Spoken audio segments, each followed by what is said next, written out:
Esta carta la escribe el apóstol Pablo. Pablo se encontraba en Roma y estaba preso. Manda a Tíquico, uno de sus colaboradores, hacia Colosa, la ciudad de donde hablan los colosenses, y le pide a Tíquico que deje esta carta en la iglesia de Éfeso, pero no solamente para que sea leída en la ciudad de Éfeso, sino en todas las iglesias alrededor. Y hay algunas cosas que Pablo trata en la carta. Primero, Pablo habla sobre la necesidad que tiene la iglesia de Éfeso de ser reconciliada con Cristo. Una gran necesidad de la reconciliación con Dios. Y vemos que esta reconciliación, dice Dios a través del apóstol Pablo, es lograda únicamente a través del sacrificio de Cristo en la cruz. Y ese sacrificio de Cristo fue provocado por la motivación de su gran amor por nosotros. Dice 2:4. Pero Dios, que es rico en misericordia, por su gran amor por nosotros. Pero Pablo, dentro de la carta, también habla de la obra regeneradora y transformadora del Espíritu Santo.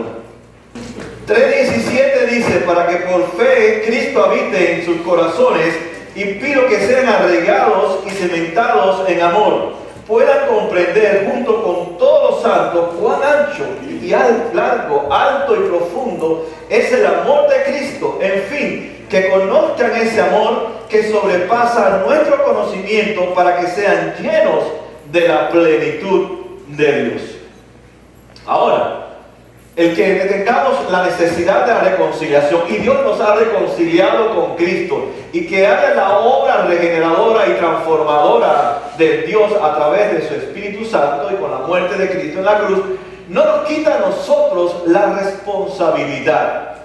Más bien le da más sentido a nuestra vida y deposita sobre nosotros la responsabilidad de entregarnos totalmente a Dios. Ahora, deberíamos entonces, dice el apóstol Pablo, dedicarle toda nuestra vida a Cristo Jesús. Dice en el versículo 13 del capítulo 4, ¿cuál es la meta del cristiano? ¿Cuál es la meta por la cual Dios nos ha salvado y nos ha colocado dentro de una familia que es la familia de Dios? Dice: de este modo, todos llegaremos a la unidad de la fe y del conocimiento del Hijo de Dios, a una humanidad perfecta que se conforme a la plena estatura de Cristo. Así que la meta que Dios tiene al enviar esta carta con la iglesia de Éfeso y con nuestra vida, es que nuestra vida se conforme, se parezca, sea transformada a la plenitud de una estatura o de un nivel de vida, una forma de vivir que es Cristo Jesús. Si usted nota en la carta, ser lleno de la plenitud de Dios, ser lleno del Espíritu de Dios, ser lleno conforme a la voluntad de Dios, es un propósito que debe ser visto en nuestras vidas como cristianos. Ahora, vemos entonces que el apóstol Pablo provoca en la iglesia de Éfeso, está provocando en la iglesia de Éfeso una unidad en la fe, pero una unidad que debe provocar crecimiento y madurez a todos los miembros de la iglesia de Éfeso y a todos los miembros de la iglesia de Cristo en cualquier parte del mundo y en cualquier época. Y este crecimiento debe verse como una unidad en un solo cuerpo, en un solo sentir. Pero para llegar a tener esa unidad perfecta, la cual nos habla Dios, debemos de usar efectivamente una armadura, que es la armadura de Dios, para poder resistir los dardos del enemigo que van en contra de nuestra unidad a través de la fe con Jesucristo. Pero este pasaje, después de esta introducción, voy a entrar al pasaje. He visto así rapidito lo que nos habla el libro. Y en este pasaje habla de varias verdades del fundamento del matrimonio, que es el tema que vamos a tocar hoy. Y voy a compartirle tres verdades que el pasaje menciona. Primero, el poder del matrimonio. Segundo, ¿qué es el matrimonio? ¿Cómo define la Biblia el matrimonio? Y tercero, vamos a hablar la prioridad del matrimonio. Aquí hay principios, no solamente para el matrimonio. El principio que da Pablo, que Dios le da a Pablo, no solamente se aplica en el contexto del matrimonio, se aplica en cualquier contexto de cualquier relaciones humanas. Es el mismo principio que debemos de aplicar a cualquier relación, pero Pablo ahí está enfocado en el matrimonio. Y lo primero que él habla, ¿cuál es el poder del matrimonio? ¿Dónde radica el poder del matrimonio? Versículo 21 dice: sométanse unos a otros por reverencia a Cristo. Este versículo 21 es muy importante porque es una conexión dentro de la literatura hebrea. Es algo que causa un efecto, algo que se dice anteriormente, pero que causa un efecto con lo que está conectando. El versículo 21 viene terminando, o Pablo, inspirado por el Espíritu Santo, termina un tema que tiene que ver con el versículo 18 que dice ser llenos del Espíritu. Pablo viene hablando de que no debemos de una vida insensata, una vida inútil, no una vida en la oscuridad, sino una vida llena del Espíritu de Dios. Y usa este mismo versículo Dios para terminar el tema, pero para comenzar un nuevo tema. ¿Cómo es un matrimonio bueno? ¿O cómo es un matrimonio de acuerdo a la voluntad de Dios? Y Pablo viene hablando de la llenura del Espíritu Santo, que déjeme decirle que nadie es lleno para siempre. Pablo, cuando habla de ser lleno del Espíritu Santo, habla algo de una continuidad. Hoy puedo estar lleno del Espíritu Santo, pero mañana no estoy lleno del Espíritu Santo y debo de seguir provocando y buscando ser lleno del Espíritu Santo. Ser lleno del Espíritu Santo no es un estado permanente como la justificación por la fe. Es algo que yo tengo que estar siempre trabajando para ser lleno del Espíritu Santo de Dios. Por tanto, entonces Pablo dice que si yo quiero tener un buen matrimonio, según lo que viene hablando anteriormente, tengo que estar lleno del Espíritu Santo de Dios. Si estamos entonces llenos del Espíritu Santo, usted nota que dentro del pasaje Pablo hace gran referencia al amor. Y lo que es opuesto al amor es el egoísmo. Si yo estoy lleno del Espíritu Santo, entonces no soy egoísta. ¿Cómo sé yo que no estoy siendo lleno del Espíritu Santo?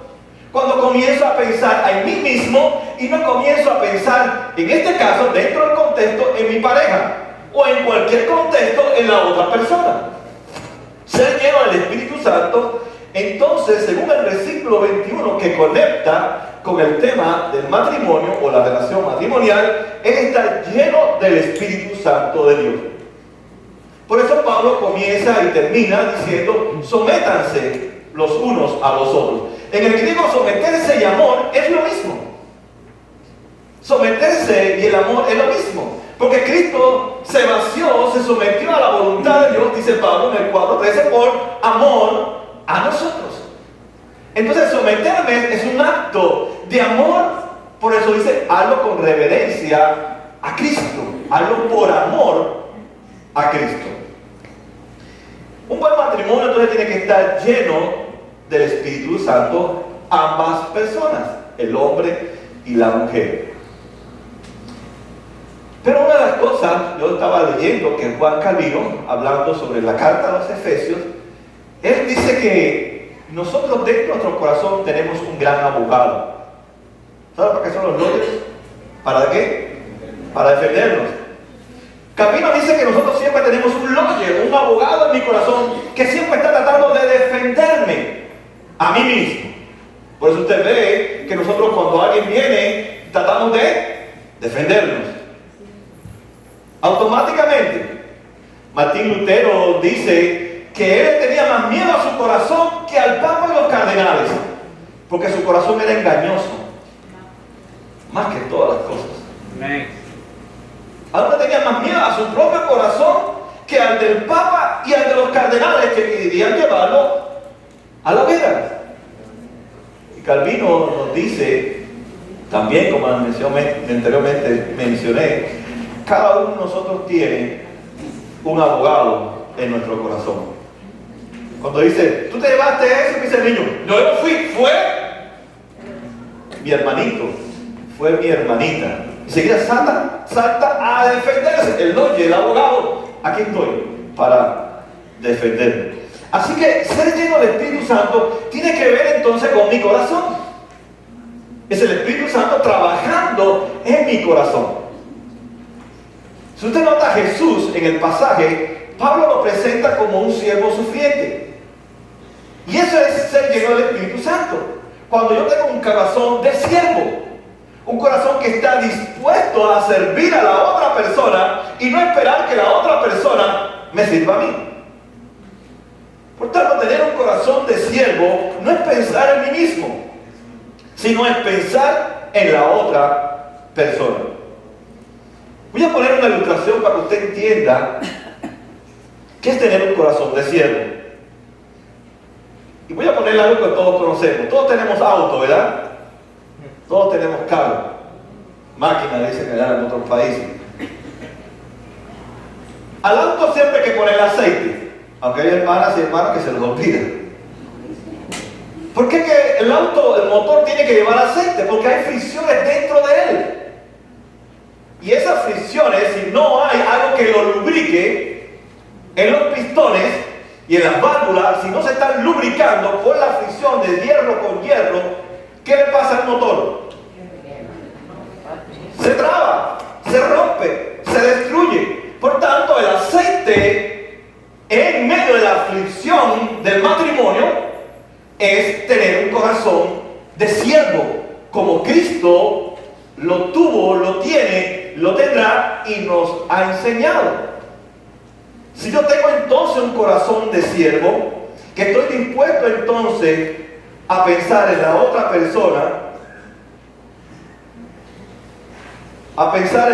persona, entonces no voy a destruir mi matrimonio, porque tengo un corazón de siervo.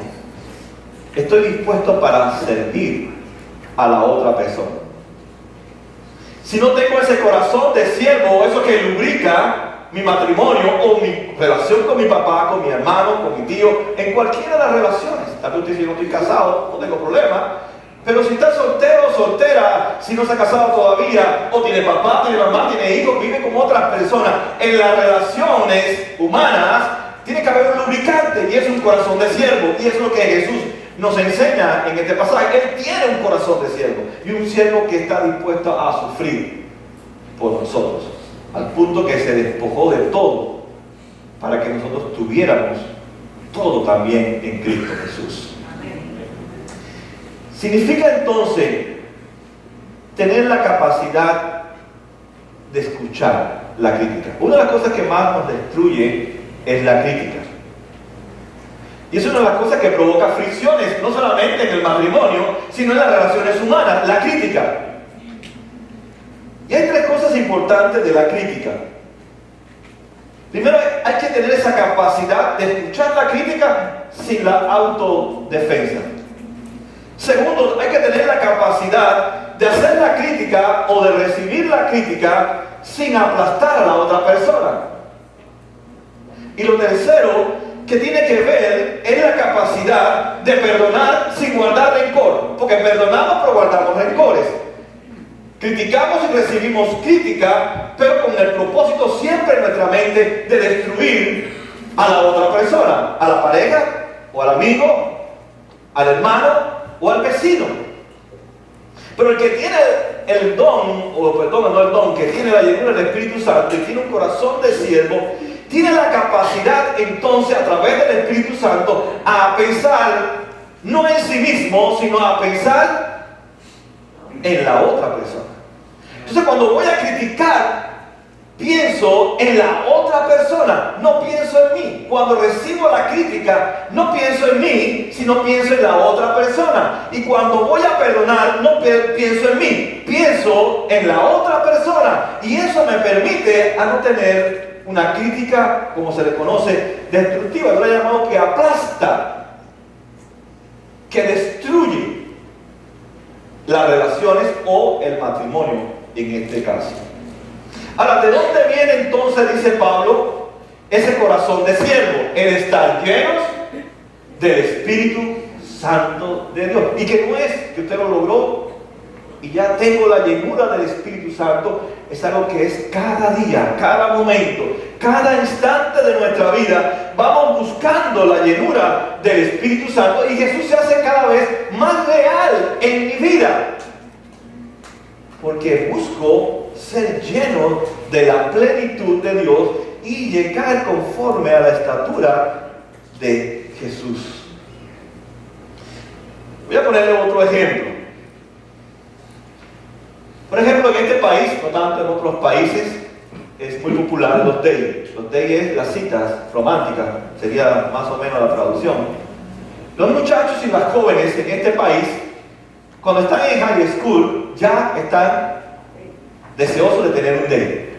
Y más cuando ya se acerca el 12 grado, viene el prom, pronto van a salir del high school, y dicen, yo quiero tener un date.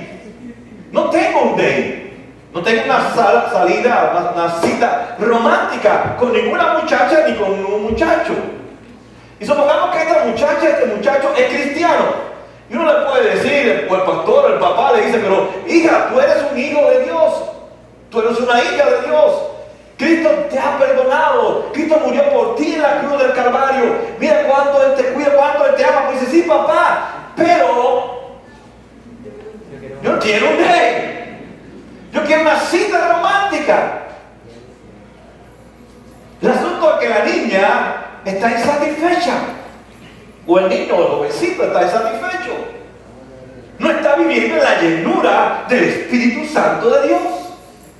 Y está buscando satisfacer algo de su vida cuando ya Cristo ha satisfecho todo. ¿Qué mejor date, qué mejor cita romántica que con Jesús? A temprana edad, estoy hablando de los jóvenes. Pero no importa lo que nosotros le digamos a ellos, ellos a veces no están conscientes de que ya son hijos de Dios y que ya están siendo amados por Dios. Son importantes para Dios, pero quieren ser importantes para alguien. Y buscan la forma de cómo agradar a las demás personas en una forma incorrecta. Por eso los dates siempre terminan desheredados. En un desastre terminan mal los dates. Estos jóvenes a veces no están conscientes de que están en la iglesia, pero son religiosos. No tienen una relación con Cristo porque no están satisfechos en Cristo y son personas religiosas. Pero no solamente ellos, todos somos religiosos, dice Pablo en Romanos 1. Adoramos la creación y no al Creador. De una forma u otra, adoramos a los seres humanos y queremos sentirnos aceptados por los seres humanos. Aceptados por la esposa, por el esposo, por los amigos, por la familia. Y buscamos esa aceptación cuando ya hemos sido aceptados por Cristo a través de la cruz. Amén. Por tanto, el Evangelio no es tanto a quien yo le agrado, sino es que Cristo ha hecho por mí en la cruz del Calvario. Ese es el Evangelio, no lo que nosotros realizamos para sentirnos satisfechos, no es lo que nosotros logramos y alcanzamos para pensar que hemos llegado a la meta, sino es cuánto Cristo ha hecho por nosotros. Que incluso de ir a morir a la cruz nos ha dejado su presencia a través del Espíritu Santo para llenarnos día a día y llegar a la estatura de ese hombre llamado Jesús, que es Dios. Pablo dice que debemos entonces tener esa capacidad de someternos los unos a los otros por reverencia a Cristo. O sea, no debemos ser egoístas. Podemos parafrasear, no ser egoístas los unos con los otros. No piensen en ustedes mismos, piensen en los demás, los unos a los otros. Esposa, piensa en tu esposo. Esposo, piensa en tu esposa. Padre, piensa en tus hijos. Amo, piensa en tus empleados. Empleados, piensen en sus amos. Piensen en el otro. Y así les será fácil amarnos, someternos los unos a los otros. Pero una de las cosas que les dije al principio que destruye el matrimonio y cualquier relación es la crítica. ¿Cómo podemos entonces recibir la crítica sin que yo me haga una autodefensa y trate de aplastar a quien me hace la crítica? Yo creo que una de las cosas que debemos de pensar es en la cruz. En que Jesús murió por mí en la cruz. En que Jesús es gentil conmigo. Jesús es mi mejor amigo. No es mi esposa, ni mi esposo, ni mi papá, ni mi mamá, ni mi primo, ni mi amigo, ni mi amiga. Mi mejor amigo se llama Jesús. No es mi esposa, no son mis hijos mis mejores amigos. Mi mejor amigo es Jesús, que dio su vida por mí en la cruz del Calvario. Y cuando entonces yo recibo la crítica, tengo que pensar en la cruz. ¿Cuánto mi mejor amigo ha hecho por mí? De morir por mí en la cruz del Calvario. Él es mi rey. Él es el perfecto amigo mío y hermano mío. Él me cuida y Él me ama. Lo segundo, ¿cómo yo puedo entonces recibir la crítica sin que salte otra vez, dar la crítica sin que aplaste a la otra persona cuando la critique? Eso es un principio del Evangelio. Somos pecadores en un mundo pecador con gente pecadora. Usted decidió casarse con un hombre que es tan malo que merece el infierno, y se casó con una mujer que es tan mala que merece el infierno, porque dice Pablo en Romanos 3:23 que todos sin excepción estamos destituidos de la gloria de Dios. O sea, un hombre pecador casado con una mujer pecadora, ¿cómo será esa historia? Una historia entre pecadores. Entonces, cuando yo hago una crítica a mi esposa o a mi esposo, tengo que pensar que yo soy tan pecador como es ella. Y viceversa. Él es tan pecador como soy yo también. Cuando entiendo que soy pecador, entonces estoy aplicándome el Evangelio a mí mismo. En que necesito entonces ser regenerado y transformado por el poder del Espíritu Santo, conforme a la imagen de Cristo. Cuando pienso que soy pecador, debo de pensar entonces en que Dios ha sido paciente conmigo y no ha mostrado su ira, sino su gran amor. De la misma manera, yo no debería demostrar tanta ira ni tanto enojo contra mi esposa, contra mi esposo. ¿Por qué? Porque Dios es tardo para irarse también. Es paciente conmigo. Él cuida de mi persona. Él cuida de tu persona. Pero también usted dirá, pastor, suena eso muy bonito. Porque cuando mi esposa me grita, o cuando mi esposo me grita, yo no pienso en la cruz. Yo no pienso en Jesús, no es verdad. Lo primero que cuando alguien le grita a usted, dice, no, tengo que pensar en la cruz. Tengo que pensar en mí, que él es pecador y yo soy pecadora también, o pecador. Que Él es mi mejor amigo. Lo primero que nos viene a nosotros es yo. Me viene a mí. A mí mismo me viene. Pero el Evangelio no es algo para usarlo un momento, un instante o cuando todo marcha bien. El Evangelio es para toda ocasión de mi vida. Es pensar cuánto Dios ha hecho por mí. Por eso Pablo lo pone en esa analogía de Cristo y su iglesia, sacrificándose, entregándose por su iglesia, sirviéndole a su iglesia, aunque su iglesia es pecadora. Y aún en pecado, dice que Dios la amó y se entregó por ella en la cruz del Calvario.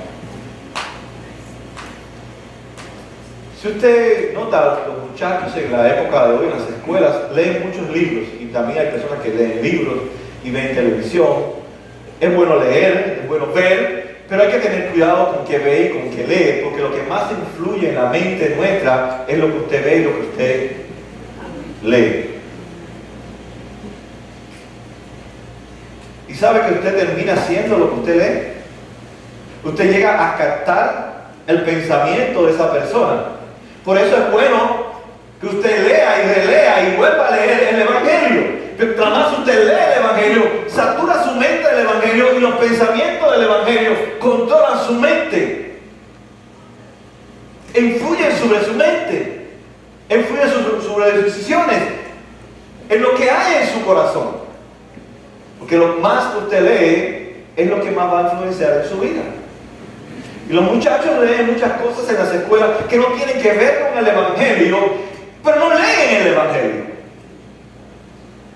Y tenemos que estar constantemente leyendo el Evangelio, escuchando el Evangelio, para llenar nuestra mente y que el Evangelio sea el que controle nuestra vida. Eso es el lleno del Espíritu Santo.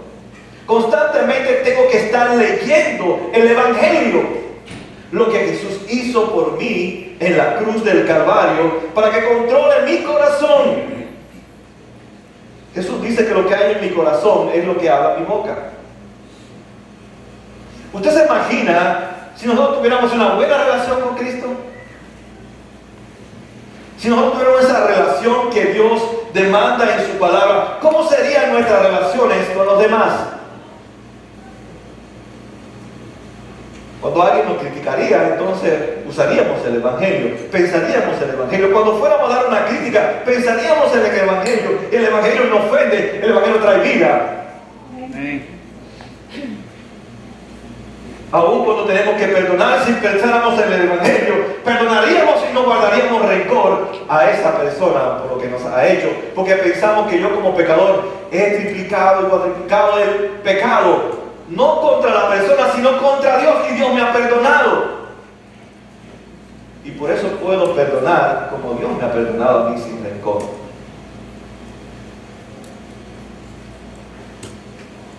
Pero para poder pensar en el Evangelio y tener el Evangelio en la mente, hay que leer el Evangelio.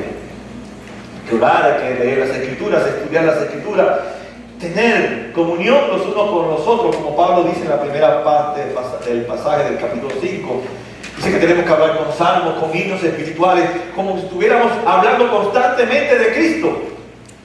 Pero muchas veces nuestras conversaciones no giran a través del Evangelio. Hablamos de pelota, de trabajo, especialmente los hombres, todo lo que hablamos de trabajo o de deporte. Pero no hablamos del Evangelio. Bueno, las mujeres hablan de moda, y del pelo, y de las uñas, y de otras cosas. Y pero Pablo dice, el hombre y la mujer llena del Espíritu Santo, lo que sale por su boca es el Evangelio. Canta himnos espirituales, se exhortan los unos a los otros, se motivan los unos a los otros. Cuando el Espíritu Santo entonces está en nuestros corazones, crea ese poder en nosotros de un corazón de siervo. Y ese es el poder del matrimonio. Y no solo el matrimonio, de cualquier relación humana. Vamos a leer el versículo 32 y 33 ahora. Dice, esto es el misterio profundo. Yo me refiero a Cristo y a la iglesia. En todo caso, cada uno de ustedes ame también a su esposa como a sí mismo, y que la esposa respete a su esposo. La Biblia, cuando habla del matrimonio, habla de un pacto. Habla de una relación de pacto. Y en un pacto hay un compromiso público. En el Antiguo Testamento se sella con la circuncisión. En el Nuevo Testamento se sella con el bautismo. Pero es un compromiso legal, público, de que usted pertenece al pacto de Dios, o ha entrado en el pacto de Dios en el Antiguo Testamento y en el Nuevo Testamento. Y si usted lee la Biblia, cuando la Biblia habla de pacto, habla de matrimonio. En el monte Sinaí, si usted lee bien el pasaje del capítulo 19 hasta el 20, es un matrimonio, es una ceremonia pactal, lo que Dios está haciendo en el monte Sinaí con Israel. Es un pacto entre el Dios y la iglesia, o Israel, el pueblo del Antiguo Testamento, donde Dios pone demanda a su pueblo. Y su pueblo tiene que responder en amor a esas demandas. Pero quien cumple sobre todas las cosas es Dios, porque Israel no puede. Como esposa, como novia no puede. Pero él como esposo, como novio espiritual, él sí cumple todas las promesas del pacto. Si nota, el elemento pactal principal es una promesa. Y Dios es el que cumple la promesa, pero espera y tiene la responsabilidad, Israel, aunque no puede, de cumplir también la promesa de ser fiel al Dios del pacto. Cuando entonces definimos el matrimonio, o qué es un matrimonio, o qué es lo que hace un matrimonio, entonces es esa permanencia exclusiva de esa declaración pública de compartir todo lo que yo tengo en todos aspectos de mi vida. Eso es lo que Dios ha prometido, permanecer en una forma exclusiva con la iglesia y compartir todo lo que Él tiene sin dejar ninguna área de la vida de Dios, de su eternidad, con su novia, con la iglesia, con su esposa. Pero hay parejas que no tienen un pacto, sino un contrato, que lo renuevan cada vez que se termina ese contrato. Por tanto, un matrimonio cristiano es esa permanencia exclusiva de promesa de compartir toda mi vida con alguien. Esa declaración pública de comprometerme o de comprometerse ambos, de cada día ser lleno del Espíritu Santo para mantener ese lubricante que es ser siervo los unos a los otros, como Cristo se entregó por cada uno de ellos. Pero en nuestra cultura hay un problema. La responsabilidad, el compromiso, la obligación, el servirse unos a otros ha ido muriendo. Y yo siempre le comento a las personas, si usted no está dispuesto a servir a la otra persona, no se case. Porque ese es el concepto del matrimonio. Servir a la otra persona. Pero hay mujeres y hombres que son egoístas, que quieren casarse para que los sirvan a ellos. Él o ella quiere que los sirvan. Pues entonces no te cases. Si esa es tu necesidad, buscar a alguien que te sirva. Si no estás dispuesto a servir también a otro. Y es mejor no casarse para no destruir esa relación. Pablo dijo en el versículo 32 que es un misterio. Y él se refería a esa relación entre Cristo y la iglesia. Por tanto, la esencia que nos habla el apóstol Pablo sobre el matrimonio es un compromiso, y es un compromiso basado en el amor de Dios, y el amor de Dios es acción. Por tanto, mi compromiso es basado en el amor de Dios y me lleva a la acción, no a un sentimentalismo o romanticismo.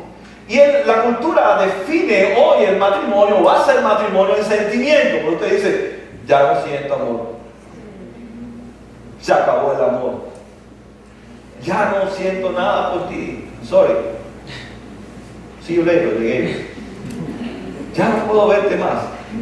Porque así definen ellos lo que es el matrimonio, que no es algo permanente, no es algo exclusivo, no es un compromiso, sino que estoy supliendo sentimientos, puramente, totalmente alejado de Dios. Yo pensaba poner otro ejemplo, voy a buscar un ejemplo ahora en mi vida. Vamos a ver el motor y las muchachas. Cuando uno es pastor, uno tiene que amar a todo el mundo. A todo el mundo. El que te cae bien y el que te cae mal también. Al que te hace la vida fácil y el que te hace la vida imposible. Y yo pensaba también, una vez me encontré en un elevador y me encuentro, imagino que sea un doctor, un palmetto, porque él venía con su bata y su aparatico. Y él me dice, porque tenía mi Biblia, y ¿usted es pastor? Le digo, sí. El hombre era muy conversador. Me dice, yo soy doctor. Me dice, tú curas el alma y yo curo el cuerpo. Y yo le dije que bueno, ¿verdad? Deberíamos los dos curar las dos cosas, el alma y el cuerpo, porque son inseparables. Y pensaba en este doctor, un señor alto, mayor, gruesecito él, y decía, hay una diferencia entre él y yo. Él cuando atiende a un paciente no tiene que amarlo. ¿O tiene que amarlo? ¿Tiene que caerle bien? Lo que tiene que pagar. Si él paga, no hay problema. La diferencia es que él atiende a su cliente. Si le cae mal o no le cae mal, es más, hasta a veces nos tratan mal y todavía seguimos detrás del médico, que es tan bueno, pero me trata como Mi esposa llamándome otra vez pidiéndome Telenor. Sin embargo, el pastor tiene que amar a la gente. Porque él tiene que pensar en el Evangelio. Si él me amó a mí, yo tengo que amar a la gente. Y es más, Jesús nos enseña que tengo que amar aún a aquellos que no quieren amarme. Yo he tenido muchas experiencias, no cuando fui pastor, sino antes de ser pastor. Había personas que yo le caía mal, no sé, parece que no soy muy nice o no caigo muy bien a primera vista. Y yo no le caía bien a la persona. Pero mientras más yo sabía que le caía mal, yo trataba de amarlo. Porque la Biblia dice que mientras yo más amo, amo más. Y amo más, y amo más. Y el amor es servir, o sea, sirvo más y sirvo más. Y el amor se mantiene fluyendo de nosotros. Pero nuestra tendencia es, ¿tú me amas? You love me? I love you. Pero you don't love me? I don't love you. Eso es inglés sin barrera. Si tú no me amas, yo no te amo. Punto. Tú por tu lado y yo por el mío. Eso sucede en las parejas y en las familias también. En todos los aspectos, en todas las relaciones. Quiere decir entonces que mientras yo más invierto tiempo, más voy a amar a esa persona. Mientras yo más invierto tiempo en mis relaciones humanas, mi matrimonio, con mis hijos, con mis vecinos, pues voy a amarlo más. Tengo que entonces invertir tiempo en esa persona. Mientras más tiempo invierto, quiere decir que mi corazón se va para ahí, para esa persona. Y eso me ayuda entonces a no pensar como piensa la sociedad, sino a pensar como Cristo me dice que debo de pensar. Tengo que amar a esa persona. Debo de amarla porque Cristo me amó primero a mí cuando yo era un pecador. En lo que tú amas, tú inviertes tu tiempo. Sabemos que muchos se casan puro por sentimientos y eso dura muy poco.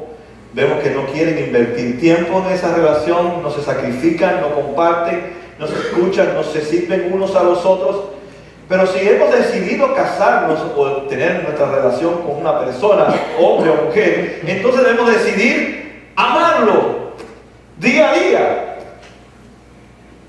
Invertir nuestro tiempo en esa persona para amarlo cada vez más, porque Dios dice que Pablo, que Cristo invirtió también en la iglesia. ¿Y la iglesia lo amaba a él? No, lo odiaba. O sea, antes de conocer a Cristo, dice la Escritura que odiábamos a Dios, pero él nos seguía amando. Y eso es lo que deben de pensar los creyentes. Debo de invertir mi amor en esa persona. Aunque tal vez no sea el hombre o la mujer perfecta para ti, pero yo te amo porque Cristo me amó también a mí. Mientras más usted invierte tiempo, entonces va a amar más a esa persona. Pablo en el versículo 31 nos dijo también, es por eso que dejará al hombre a su padre y a su madre y se unirán a su esposo y los dos llegarán a ser un solo cuerpo. Aquí Pablo habla sobre la prioridad en el matrimonio. En nuestra sociedad lo más importante o el énfasis más importante es la relación de padres con hijos. Si usted nota en las escuelas, las reuniones de padres con sus hijos, usted cuando llega a su casa después del largo trabajo, usted le dice a la esposa, ponte a cocinar, ponte a hacer aquello, o el hombre o la mujer le dice, no, tú ponte a cocinar, tú ponte a hacer aquello, y yo voy a atender a los niños, y dice, bueno, yo atiendo a los niños. Lo más importante de nuestra cultura es la relación entre padres e hijos. Y no está mal, tiene sentido, tiene propósito, y no estamos en contra de ello. Porque es la mejor influencia para tus hijos, eres tú mismo. ¿Por qué? Porque es una relación para siempre. Y es bueno influenciar sobre la vida de nuestros hijos. Es más, trabajamos en el carácter de nuestros hijos. Pero cuando uno va a las Escrituras, y uno va a Génesis 2:24, no es que no sea importante la relación entre los padres, pero no es la relación más importante. Porque fíjese que dice Génesis 2:24. Por eso el hombre dejará a su padre y a su madre, se unirá a su mujer, y los dos se funden en un solo ser. Dios no puso en el Edén primero la relación entre padres e hijos.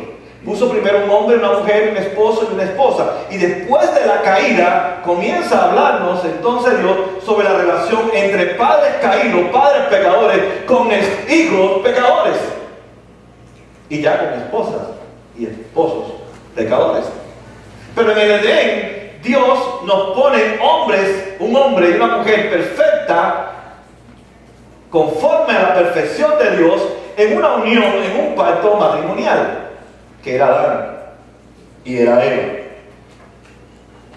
Y eso indica entonces la prioridad que debe haber en las relaciones humanas es el matrimonio, y después son los hijos.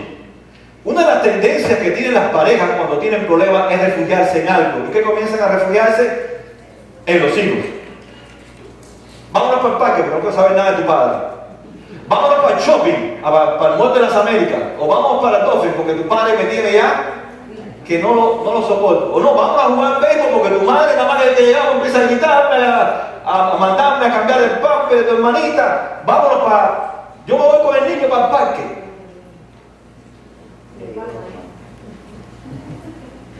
Se refugian en los hijos. Y le dan entonces prioridad a los hijos por encima del matrimonio.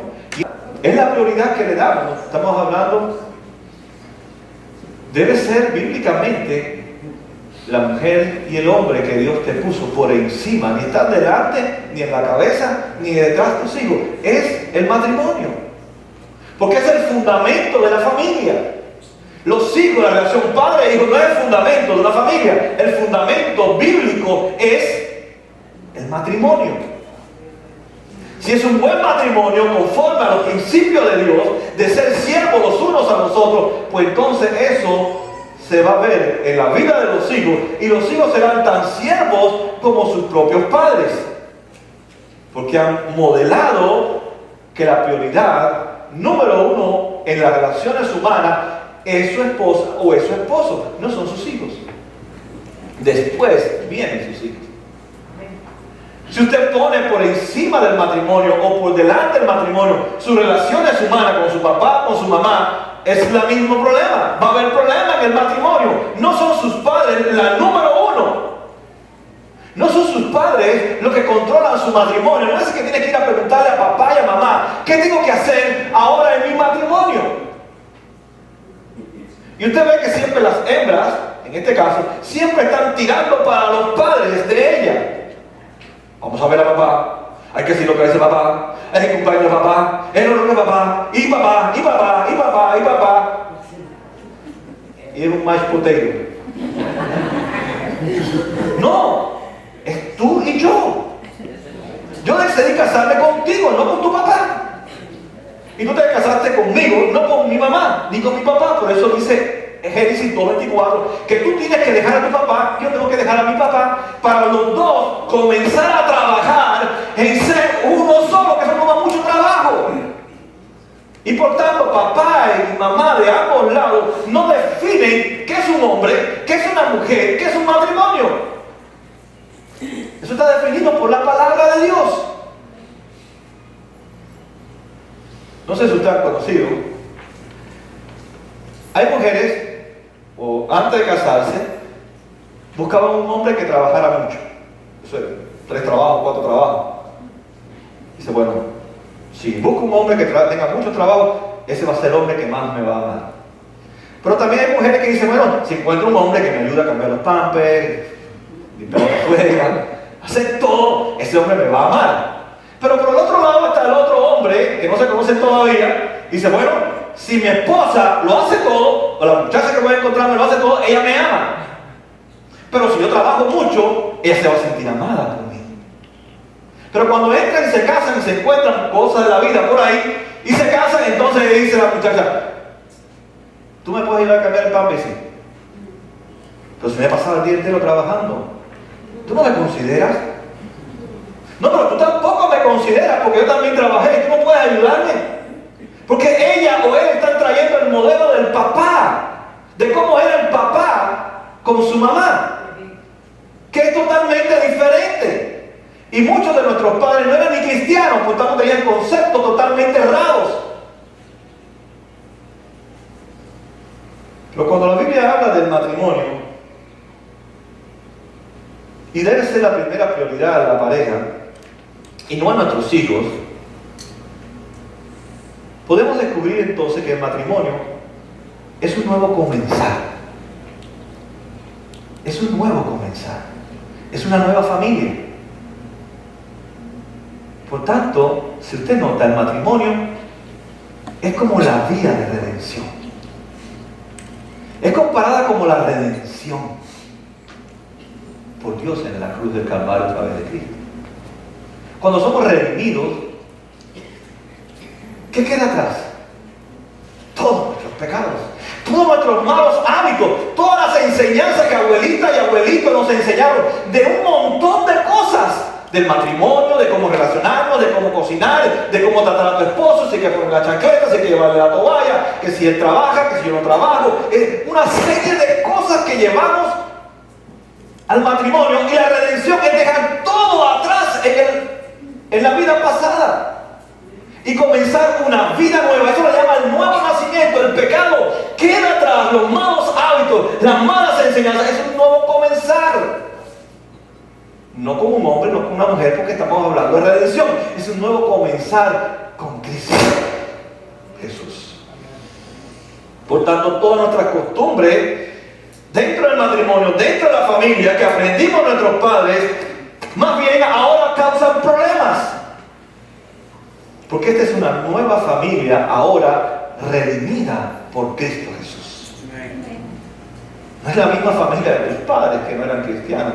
Y si eran cristianos, no eran muy fuertes en la fe, estaban medio chuecos, pues entonces tienen que vivir igual a las Escrituras.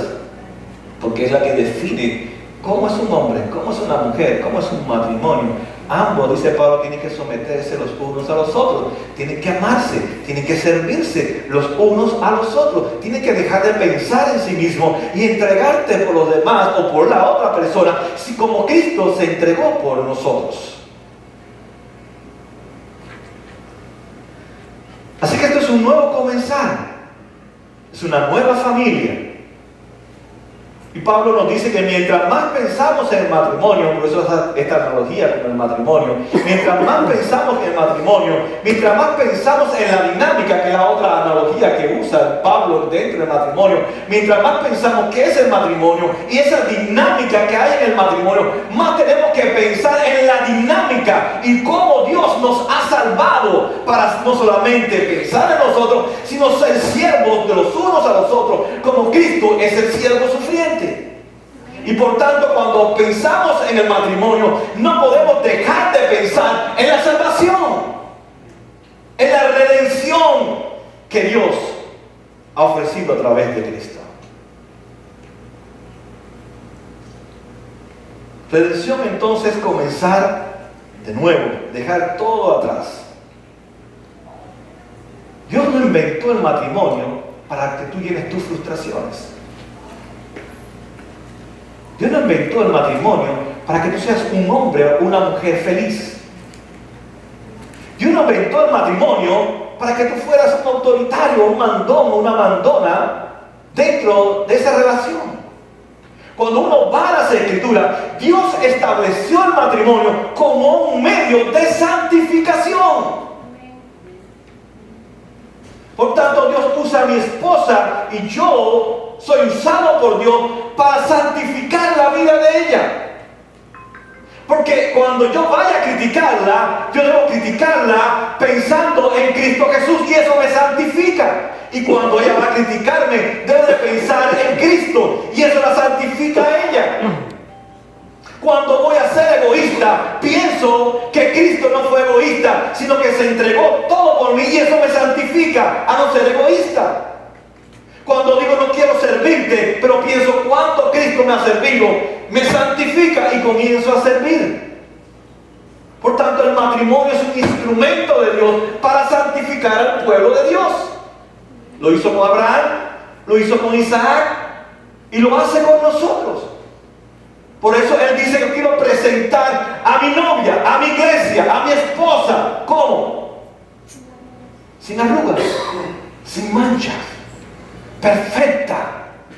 Porque la estoy santificando. Y ese es el contexto de mi matrimonio. Estamos unidos en una relación de pacto para que Dios nos santifique a cada uno de nosotros.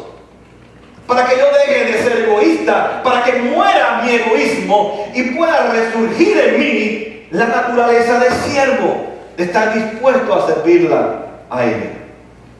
Por eso busco que ella se desarrolle sus dones espirituales dentro del gran reino de Dios, donde nos ha colocado a los dos como medio de santificarnos los unos a los otros y santificar la vida de mis hijos. Eso es 2 Corintios 7:14.